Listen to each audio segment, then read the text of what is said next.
nous avons la responsabilité de nous conformer aux engagements constitutionnels. Et dans cette constitution, c'est très clair. Il faut respecter les délais, il faut organiser les élections, il faut que chacun joue sa partition. François Hollande a rappelé essentiellement ce qui est consigné dans la Constitution. Encore que le leader politique qui a trahi ce pays, qui a trahi notre peuple, comprenne qu'à un moment donné, la dignité d'un homme, la crédibilité d'un homme, c'est au-delà de milliards de dollars. Pourquoi allons-nous avoir essentiellement une classe politique qui vit dans une euphorie de jouissance? Comment allons-nous avoir toute une armée d'intellectuels, de chômeurs de luxe, des gens réputés avoir tel ou tel diplôme, etc., mais qui n'ont aucune valeur ajoutée dans la société? Comment peut-on attendre François Hollande? Comment peut-on attendre le président Obama pour que véritablement nous respections les engagements qui sont les nôtres et qui sont ici d'un pacte républicain obtenu à partir de Sainte-City? C'est cela le drame. Et moi j'ai dit que tant qu'on n'aura pas compris cela, à moins que ce soit une sorte d'organisation de colonisation, mais si nous sommes dans une direction où nous estimons véritablement travailler dans la perspective de pouvoir booster le développement de la République, nous avons intérêt véritablement, sans entendre qui que ce soit, qu'on respecte les échéances, qu'on respecte les règles de jeu. Et si l'on trouve que cela n'est pas manifestement faisable, à ce moment-là on fait un dialogue. Un vrai dialogue.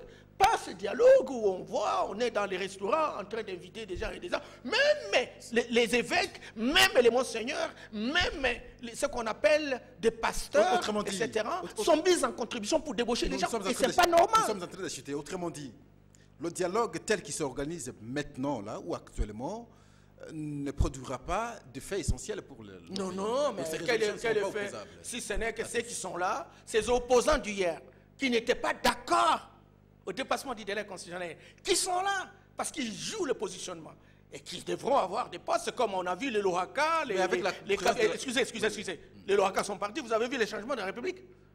Mais ils ont cramé à l'intérieur du MLC que bon, nous sommes méthodiques, il y a même ceux qui deviennent des scientifiques en racontant des histoires sans interrogation, etc. Vous voyez? Mais écoutez, on n'a pas eu de résultats. Mais aujourd'hui, il y a cette vague pilotée par le Vital Caméré, etc., qui cherche aussi à se positionner. Effectivement, ils ont besoin de l'argent parce qu'à un moment donné, ils sont au garage. Ça se comprend, mais il ne faut pas bousiller la République. Et ils seront aussi positionnés. Et ça va comme ça. Et on revient dans la logique des chiens de Pavlov. Le chien de Pavlov, le Pavlov va toujours sonner. Quand on aura fini ça, parce qu'il y a eu des concertations, vous voyez comment les gens sont allés, etc. Kengo brandissant que voilà, il y aura partage du pouvoir, tout le monde y est allé, etc.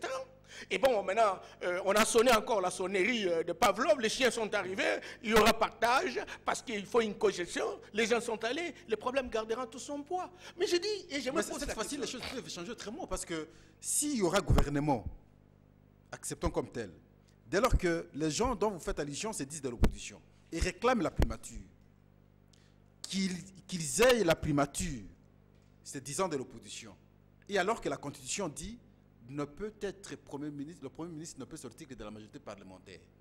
Est-ce que vous ne pensez pas qu'au risque maintenant, n'ayant pas la majorité parlementaire, de chercher d'autres accords pour que finalement on bouge les choses, qui aura des répercussions au niveau de la Constitution pour qu'on change finalement la Constitution? Mais non, mais on est allé vers le changement de la Constitution. Déjà, lorsqu'ils ont levé l'option de la refonte du fichier électoral. Et c'est très clair. Et la CENI, cette fameuse CENI, qui est à la base de la situation de notre peuple aujourd'hui. Et c'est très clair. Ils vous disent 16 mois. Et ils ne savent pas dire à quand les 16 mois commencent. Eh bien, écoute, 16 mois, c'est au-delà véritablement du délai constitutionnel. Depuis février. Depuis février. Mais écoutez, on ne nous dit pas très clairement qu'est-ce qui a été fait, qu'est-ce qui n'est pas encore fait. Surtout que cette CENI souffre de la procrastination. Il ne sait pas gérer le temps.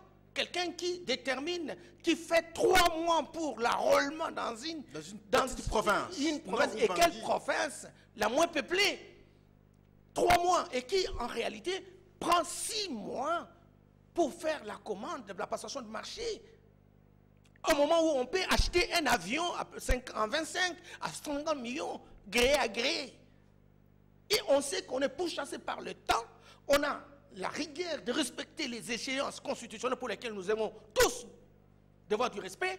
Et donc, cette CNI a le temps de passer 9 mois essentiellement en train de s'amuser, comment faire l'enrôlement, etc. Imaginant que nous sommes des imbéciles. Et là, je voudrais parler, sincèrement. Parce que j'ai entendu, hein, les protestants se sont organisés pour que le leur, etc. On connaît comment les choses se boutiquent. Et c'est un grand expert, hein, tout ça. En tout cas, je reconnais qu'il a un sourire, il peut dramatiser la situation. Mais j'ai dit, être expert, c'est sans rigueur. Il dit, que prévoit la Constitution? Et quelles sont les activités réalisées? Alors, par respect à la Constitution, on fait quoi? Quelles sont les activités qu'il faut accélérer? Qu'est-ce qu'il faut faire? Et c'est là qu'on va voir sa capacité, c'est pas, de générer des alternatives innovantes pour permettre à la société de ne pas véritablement se brûler. Rien du tout. Et on dit non, c'est un grand expert. On a toujours etc. les experts. Arrêtez, arrêtez. Quand on choisit quelqu'un président Il faut être protestant.